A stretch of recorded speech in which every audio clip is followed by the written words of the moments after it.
avez un rôle à jouer pour aider à corriger les excès du passé. Vous les collègues du Grand qui quittez les groupes armés, je vais le dire.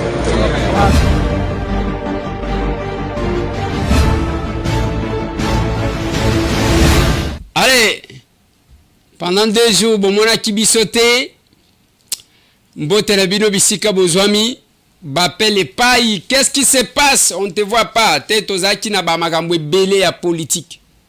Congrès et paille, l'an 1 et paille, Bapaya et paille, et le débat sur le budget et paille. Donc, c'est de partager entre la responsabilité ou la responsabilité au sein du parti, les responsabilités en tant que parlementaire et responsable, étudiant, Bamakambouza et Belé. Voilà pourquoi on a fait 2 jours sans que tout solo là. Mais actualité, étant donné que Zaï Belé, Yango Tozonge Libino, Toya to solo là, moi Mouké, il y aura beaucoup plus d'images que Malobanangai. Maître Yoko Yakembe, ce grand Baoba n'est plus. Il est parti. Il nous a précédés. Là où on ira un jour. Masolona de Pité. Bitumbaya élection. Bemba choisi Fati. Fayoul dit je ne reste pas. Alobi il est le plus populaire. Mukwege dépose sa candidature le 3. Donc le mardi. Ici le 3 a co-déposé candidature naïe. Bako déposé Mukolomo kona Moïse Katumbi Chapwe. Union sacrée en congrès. Masolo Mikolo Ezakaka politique. Félix Antoine Tshisekedi Chilombo Nao Katanga Akitaki Lelo na pokwa. Lelo dimanche autokosa l'émission.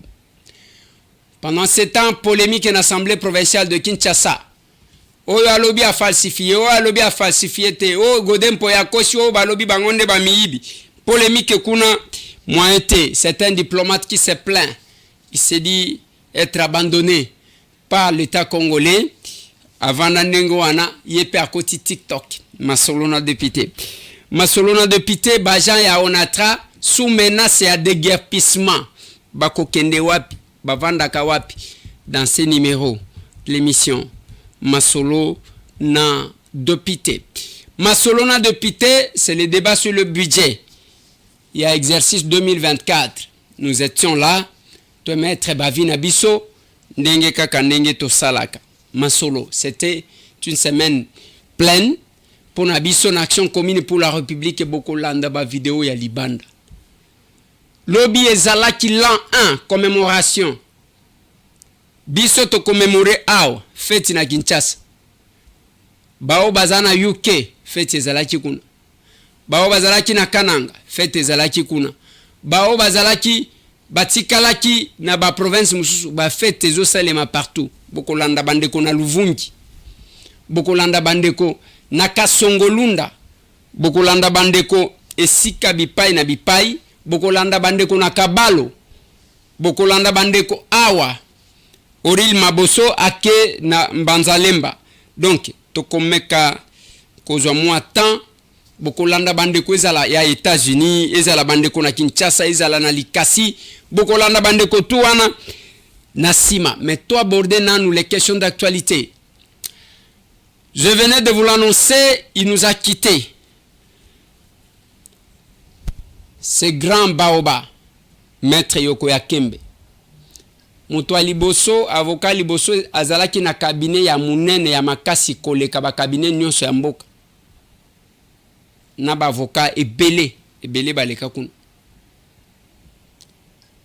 Maître Yoko n'est plus. Et eza matanga na kati ya bavoka, matanga na régie des eaux, matanga na classe politique congolaise, parce qu'il était partout là, matanga na sa famille, ya basonge, o bakolela mwana na bango. Il est parti. Ndenga keiwana, kakabola mwasala nde mtetikali. Voilà pourquoi ngana ebisaka ba capable mikolo nyonso. Sala bola mutango zana opportunité ya kosala yango. Soki ola muki koloba teke soki oyokika keloko ya kiomoni mutu azo souffrir osunga ye. Ne remettez pas à demain ce que vous pouvez faire aujourd'hui. Bamisusu bakufa kabeli. Bamisusu bakufa kabeli te. Mais muto kanaki kosale la bolam. Soki lelo mokolo pema abendi yango. Okolo bandenge nini. C'est là. Biso tozo exercer le pouvoir de l'amour. Je prêche à tout le monde. Nalobi, ya biso vision ezaya kosala bolam. Faire la politique pour les autres et non pour soi-même. Koyeba ke politique eza ko servir. Lelo ba candidat baza bebo. Pas parce que baza na posa ya kebaya ko servir. Naloba kiango na Assemblée nationale. Ezaka ke kotango bazoli abiso peto kende kolia. Et je fais remarquer na d'intervention nanga nyonso na Assemblée nationale. Na mekaka ko toucher yango boyo kaka président boso azoloba osilisi ko sala campagne na yo eza campagne te. Même alors soki na ye ko sala campagne mabeza wapi. Mais moi j'applique ce que j'ai dit. Président Bosso Zolo Bananga, Ozali à Kinshasa, comment na mamaye mon lobby, je suis venu apprendre aux gens d'exercer les mandats nationaux. Koyeba qu'un député national c'est qui?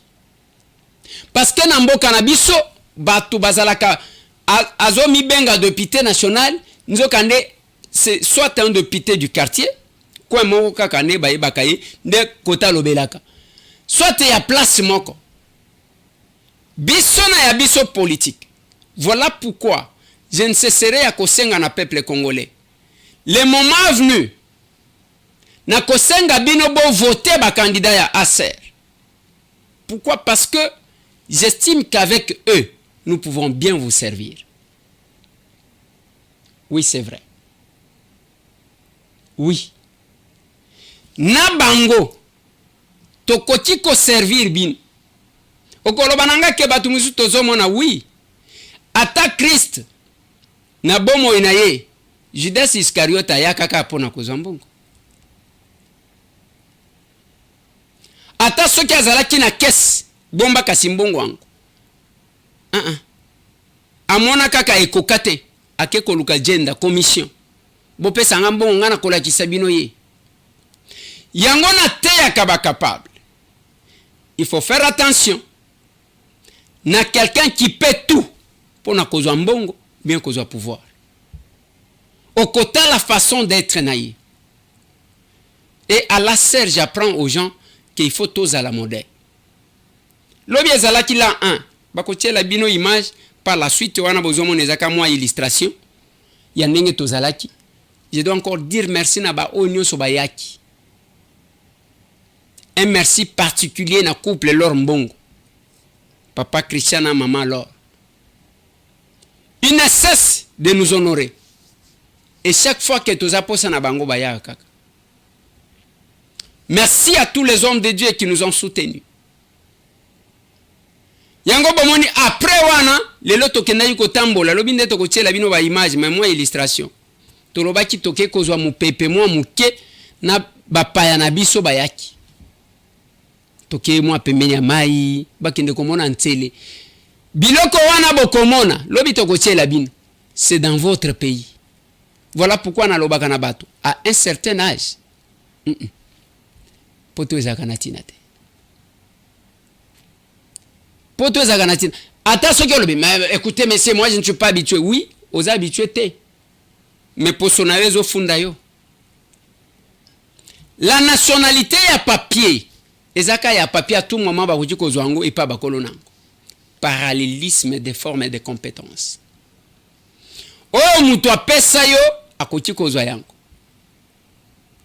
Mutu nde akoti kozwa te o nzamba apesa yo. C'est la différence. Kaka nzambe ye moko nde mutu akozwa. Et c'est notre évangile. Tozote yakabato. Lelo Félix Antoine Tshisekedi Tshilombo akena Lubumbashi. pour un séjour à Moussal. Mais à Kinshasa, les gens se bousculent. Bemba a sali congrès naïe. Jean-Pierre Lobi. Parce que Lobi na Kinshasa, tozaki na baction ya minene soki misato. Aser na la naïe. Les chefs de l'État kendaki kosala ko remercier batu pona réussite ya la francophonie. Azalaki d'abord na palais du peuple. Aser azalaki na terrain au calme. Après le chef de l'État qui est na 20 mai. D'un côté, de l'autre côté, Jean-Pierre Bemba na congrès naïe. Il y a désignation à candidat. Kuna lobby, ngai candidat na ngai, c'est Félix Antoine Tshisekedi Tshilombo. Oyo Union Sacrée a confirmé Pelelo. Union Sacrée, c'est sa famille. Va confirmer. C'est-à-dire, Bemba, Kamere, Moussoussou, Nanou. Vous avez combien? Mboson Kodja va respecter Malobana Bango selon l'engagement de chef de l'État. Nous allons soutenir votre candidature. Ah, et ça bien. Quelle est la réflexion de M. Tambo? Tout en soutenant chef de l'État, tout ça la opération ya Tindika Chakal était. Oh balobaka na Kinshasa. Tindika Chakal. Tindika Chakal. Tozo soutenir yo. Mais entre-temps, tozo travailler pour que les députés à la yabiso comme ça toko sali la yo chantage.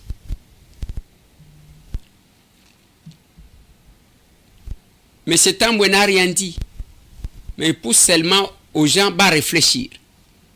Système ya Tindika Chakal. Nazo soutenir yo. Mais koto nazo misalel. Comme ça, ceux qui ont passé na kolobana, je vais t'écouter, monsieur. Mais je pose la question. Binomba commissionnaire pro le président de la République. Batu bakenda ko plaider cause. Ya ba coopérant politique. En 2026. Fatia kozala na batu combien à ses côtés? Anazo lobaka tozananu avant campagne. Il y a élection en 2023. Ba vidéo nanga izotikal. Na 2026.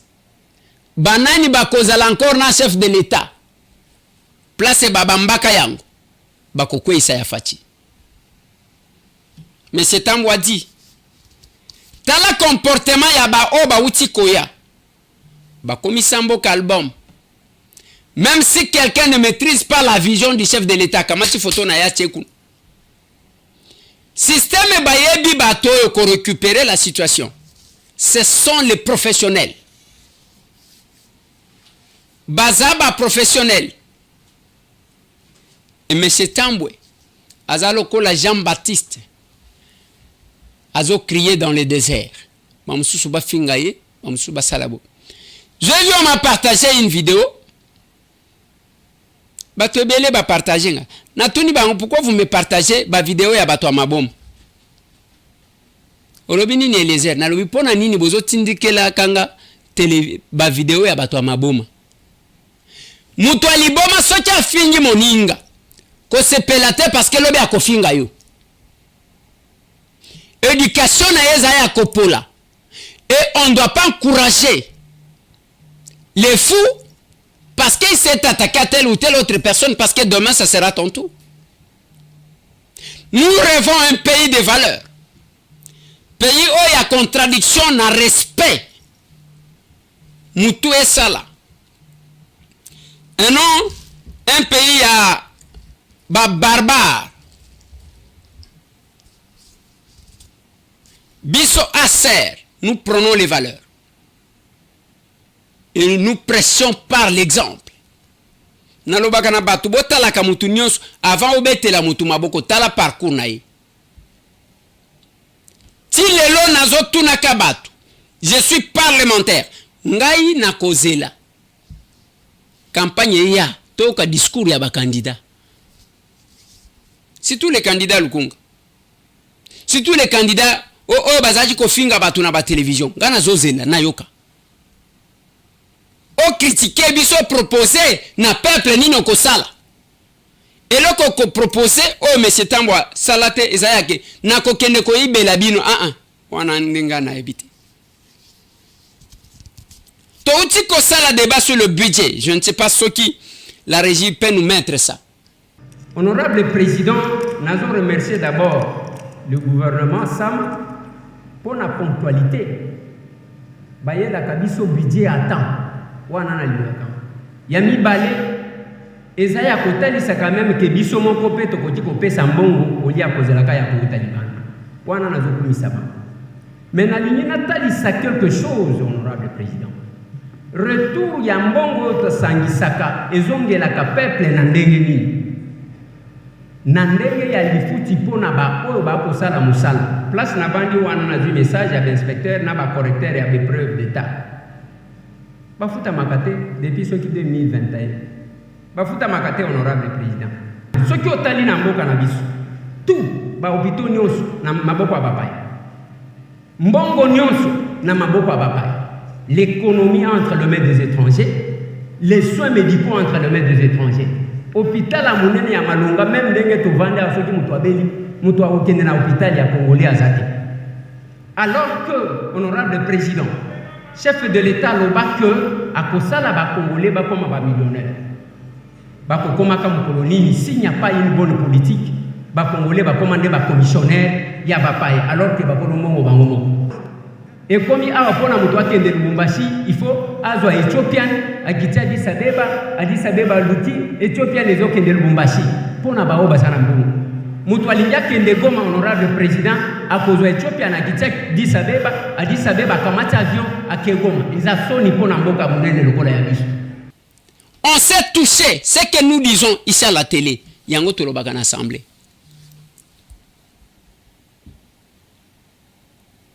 Et débat yasuka, budget yasuka, yango.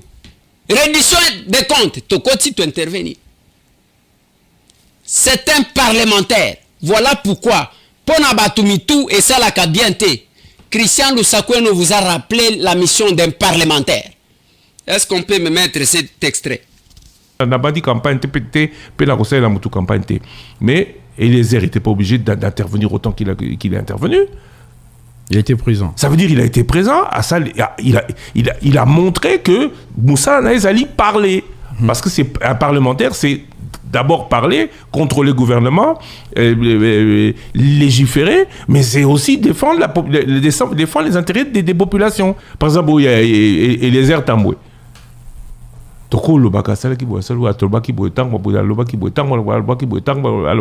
Oui. Parce qu'il communique. Parce qu'il communique, parce qu'il parle. Parmi les journalistes respectueux, tous les politiciens nyonso ba respectaka babanga Lusakweno. Il a cité combien? Il a rappelé à Batumito Salakate mission d'un parlementaire. Voilà biloko bokokaki ko partager.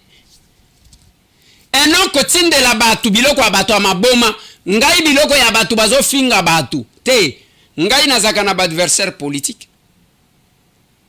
Na linga katosa la débat na mutu, mais na linga batu ya kofinga te.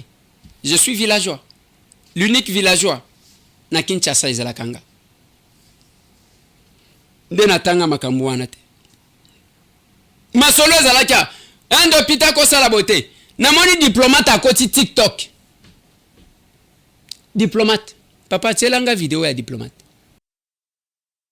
Chers frères et sœurs de par le monde, chers amis, chers compatriotes congolais, chers anciens étudiants à qui j'ai enseigné les relations internationales pendant plus de 15 ans, chers membres de famille, chers représentants du peuple à tous les niveaux. Aujourd'hui, vendredi 29 septembre 2023, j'ai l'honneur de vous saluer et de vous faire part de la situation dramatique qui est la mienne du fait d'un traitement inapproprié de mon dossier à la suite de mon rappel de fin mandat comme diplomate à l'ambassade de l'RDC à Moscou. Je m'appelle Joseph Kindundu Mukombo. Âgé de 62 ans, marié et père d'une nombreuse famille. Depuis 2018, j'assume les fonctions de conseiller économique et communication à l'ambassade de la RDC en Russie. Rappelé à la centrale, je suis en instance de rapatriement.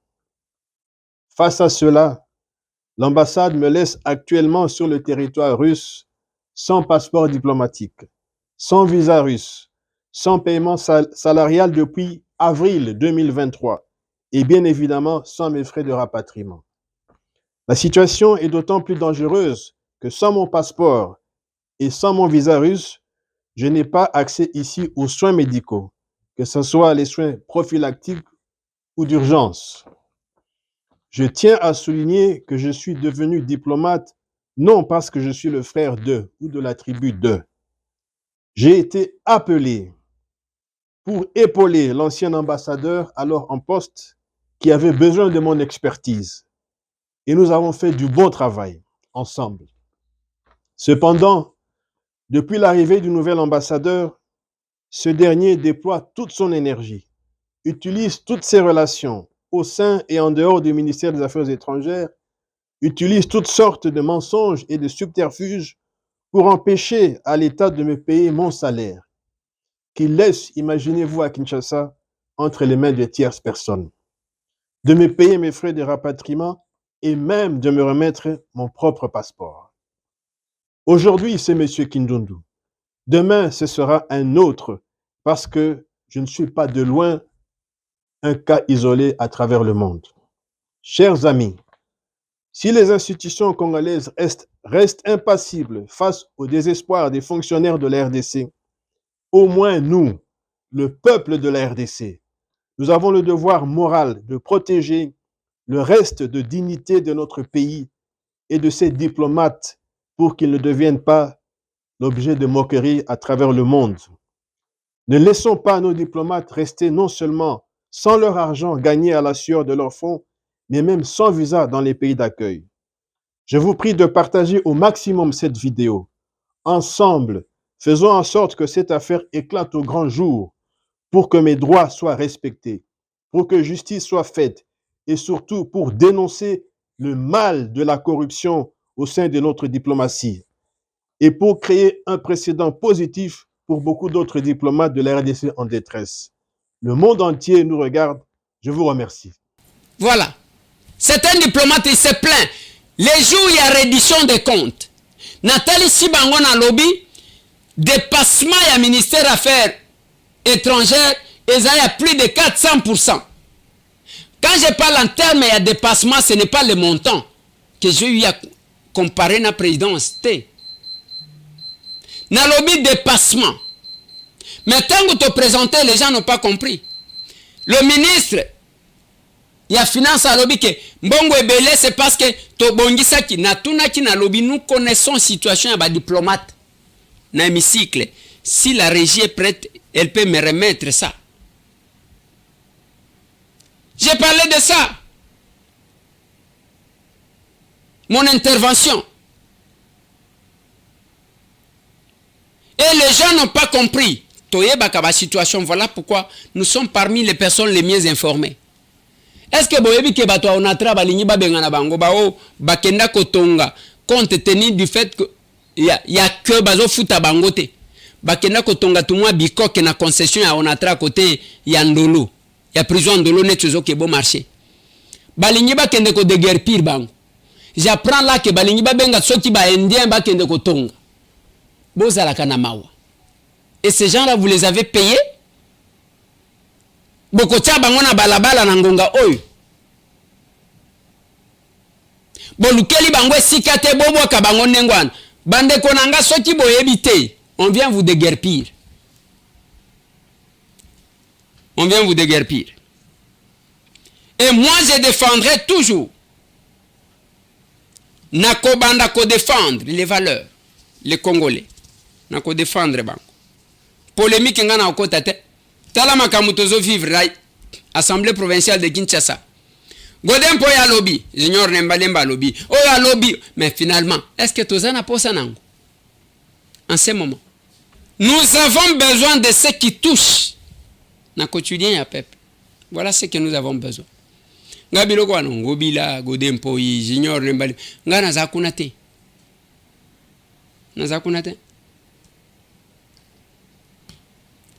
Ce qui nous préoccupe, c'est la vie de ce peuple-là. Et je les défendrai.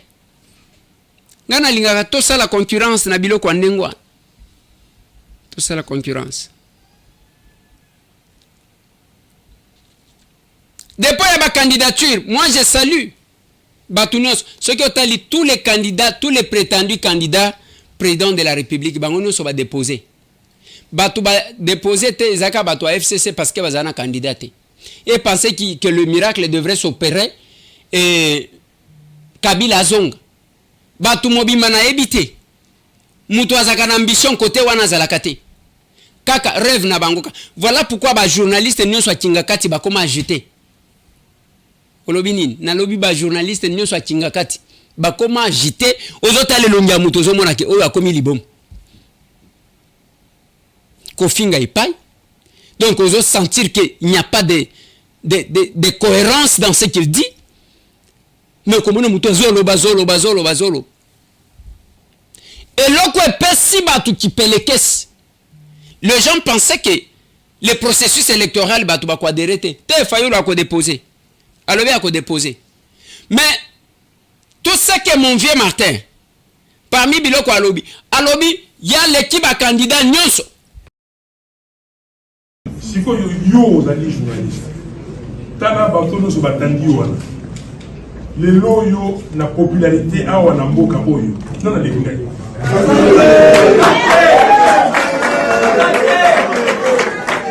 Na comprendre ka binoté. Alors, bino non, attends, il y a Makambo bino, ce qui monta pas comme bon na gouvernement, a comme ko kambe bino ngo ko se bino ngo donc yesi ko ndani ki ba nyoso. Biso boto ibate, to sala lisum. To sala lisum. Loba ngai. Na batu nyonso ba sa ko pesa ba candidature. Na expérience. Oh, il y a expérience. Non, les Kingai. Tout sur le land. Bon, Nangai, si on est dans la n'a pas brouillé, nani. Et pourquoi? Donc, est-ce que Batou yo Bazali ba candidature Nani alobaka mabe ya mboko yo ndenge ko sale papa ya Félix Tshisekedi lokola nani. Mutu moko ta zana expérience lokola ye mutu moko za populaire lokola ye azate donc bakatumbi c'est rien ba mukwege iloko moko te ba matata kuna kutu oloba te c'est ça batanga kutu te même ndenge basanganaki wenge panzani mais Katumbi dépose les 3 mardi Mukwege dépose les 3 Martin Fayulu azoya. Ceux qui ont tali na ba candidat président nyonso batu bazaji ko kanisa bango tout ba déposer. Voilà ce qui a énervé ba journaliste à Chingakati. Et pensaient que le processus devrait être saboté. Batu nyonso bandimeli processus. FCC kakande mtu atikali Martin Fayulu kutu alobi ana sala erreur. Il fallait ki basa l'audit mais lokola ata ceux qui bazu batu rangate ngama ko na okende. Batutu bandimeli processus et ça créé la folie na ba journaliste à Chingakati et les analystes ceux qui ont tala bilongi na bango tango bazoloba agitation de passé déprimé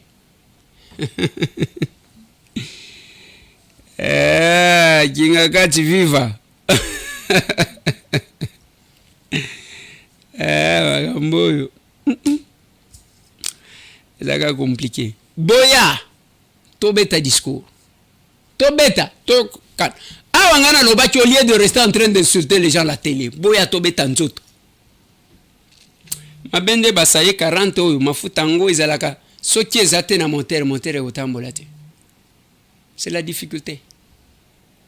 Il a failli 40 ans pour que bana Israël bakom na terre promise. Christ aye asali 40 jours 40 nuits. Biloko moko ngana comprenaka te, na comprenaka te. Olobi na lobi loko moko te. J'ai rien dit. Bande konangai, tomoni vidéo incendie salemaki na unité de protection des hautes personnalités des institutions. Et utaki wapi na habité? Est-ce que ça sabotage? Est-ce que ça créé nga na habité? Na bengaki général Dodo Tsinyama pour na koza ba précision na zuite soki na zwango na kozongela bino lobi. Na kozongela bino lobi. Le capable na lignina nous batia la bino extrait ya ba obazo souhaiter joyeux anniversaire na Aser ezala bana ezala mikolo ezala nakacha Congo ezala libanda avant que to ya kotie la bino makamsusu.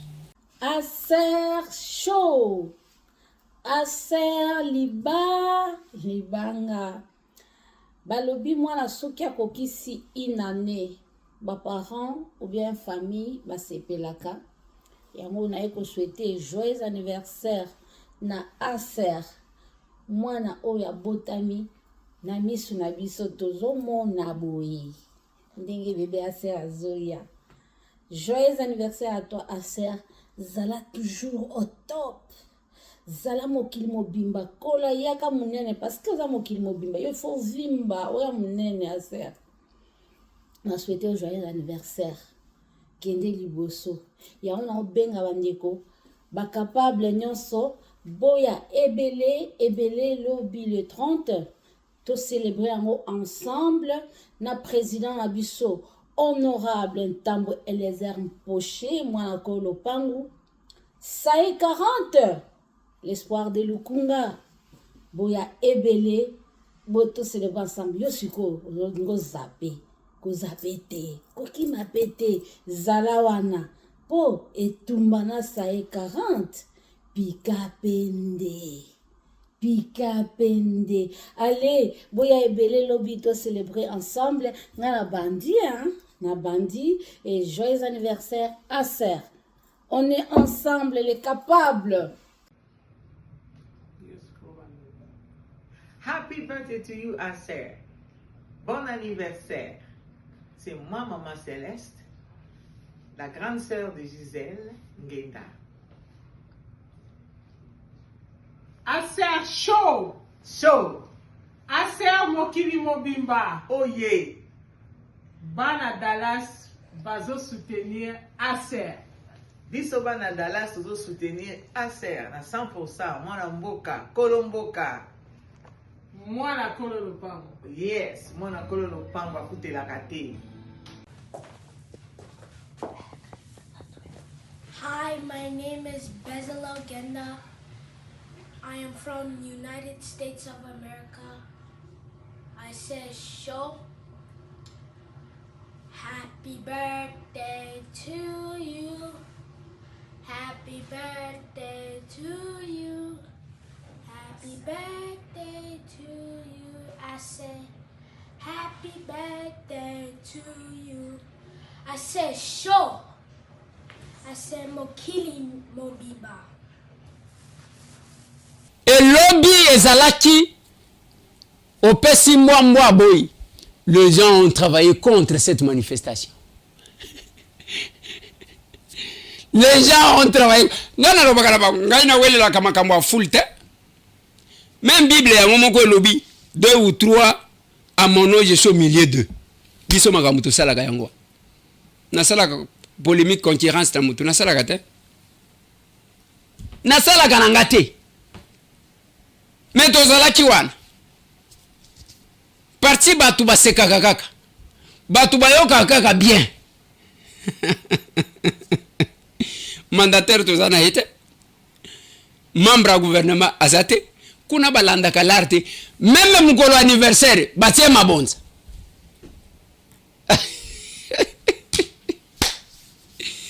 tango ezo salema na Kinshasa na Grande-Bretagne ezo salema kuna gâteau nenge na Kinshasa wa bakataki gâteau kuna pe bakati gâteau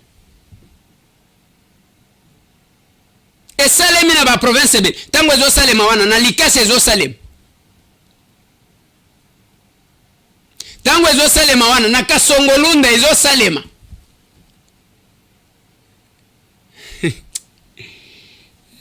Parti oyo, pardon. Tangu ezosalema wana na Luvungi capable likifikiri murefu aningisi Luvungi tozana Sud Kivu soki oyebaka Luvungi te. Na Kabalo bazolobake da Sofia amemeli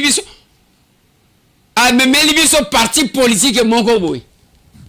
Soki oyokaka kilubaka choko yoka soki oyokaka te. Mwafaiko.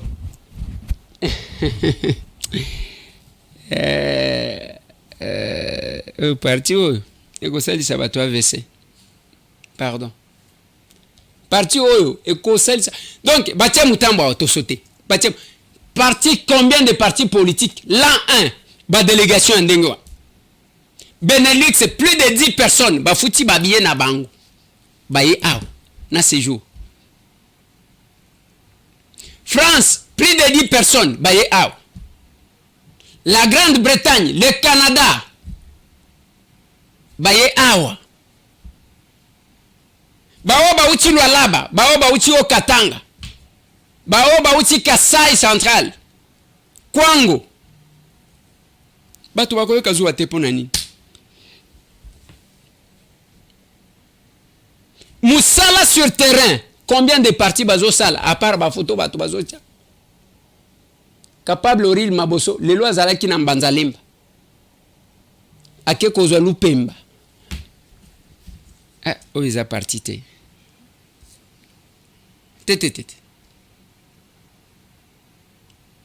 oyo balobaka lenfuka doze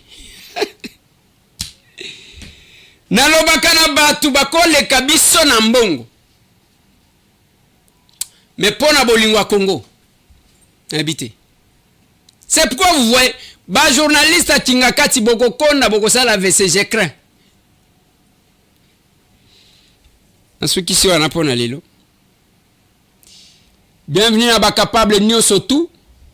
Yo zalaki ko hésiter. Ceux qui ozana Benelux benga biso to pesho numéro. Na ko bana ko pesa bino ba numéro. Ceux qui ozana France na pesi numéro. Ceux qui ozana au Canada na pesio. États-Unis na pesio. Afrique du Sud, place Nyon Sozali, Bengabiso. La Suisse était représentée. À Sercho. On moni toke, tango toke nsele, toke na bus. Quelle ambiance. Atabino moko, parti à boy. Lobby.